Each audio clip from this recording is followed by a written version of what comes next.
अस्सलाम वालेकुम नाज़रीन, मैं आपको अपने चैनल में नई वीडियो के साथ खुशामदीद कहती हूँ। इस वीडियो में मैं आप लोगों को गंजपन का इलाज बताऊँगी।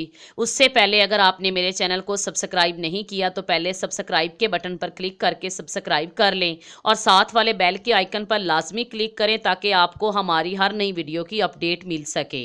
नाज़रीन, अक्सर गंजपन में मुब्तला अफराद परेशान दिखाई देते हैं और कोशिश में लगे रहते हैं कि किसी न किसी तरह उनके सरों पर बाल उग जाएं। गंजपन का शिकार अफराद इनसे जान छुड़ाने के लिए तरह तरह के महंगे ट्रीटमेंट करवाते हैं और अपना पैसा फूंक डालते हैं। हालांकि कुछ कम खर्च तरीके ऐसे मौजूद हैं जो नए बाल उगाने में बहुत मददगार साबित होते हैं। हमारी आज की रेमेडी नए बाल उगाने में और बालों की ग्रोथ इंप्रूव करने में मददगार साबित होगी।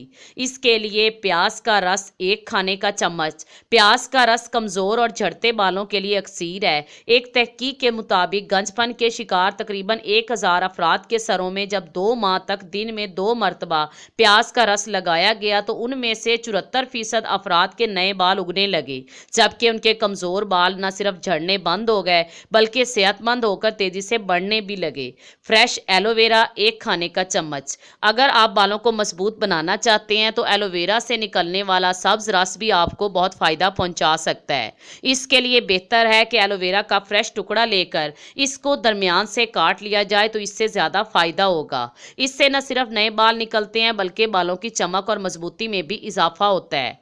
नारियल का तेल 1 खाने का चम्मच। बालों को बेहतर बनाने में नारियल के तेल का इस्तेमाल किसी तारुफ का मोहताज नहीं। इसके लिए ज़रूरी है कि कोल्हू से निकाला गया तेल का इस्तेमाल करें क्योंकि इसमें तमाम कुदरती अज्जा मौजूद होते हैं जो बालों की खुश्की ख़त्म करने के अलावा इन्हें मजबूत बनाने और नए उगाने में भी बेहद मुफीद होता है। इन तमाम चीज़ों को अच्छी तरह मिक्स करें और इसका पेस्ट बना लें और बालों की जड़ों में लगाएं। इसे 1 से 2 घंटे बाद साफ पानी से धो लें और अगर शैम्पू की ज़रूरत महसूस हो तो कम मिकदार में आम शैम्पू इस्तेमाल किया जाए क्योंकि शैम्पू का ज़्यादा इस्तेमाल इससे होने वाले फ़ायदे को ख़त्म कर सकता है। ये अमल 6 माह से 1 साल तक जारी रखने पर न सिर्फ गंजपन दूर हो जाएगा बल्कि बाल भी चमकदार और मजबूत हो जाएंगे। अगर आपको मेरी ये वीडियो अच्छी लगी हो तो प्लीज़ लाइक ज़रूर करें और अपने दोस्तों के साथ शेयर करना मत भूलें। Thanks for watching.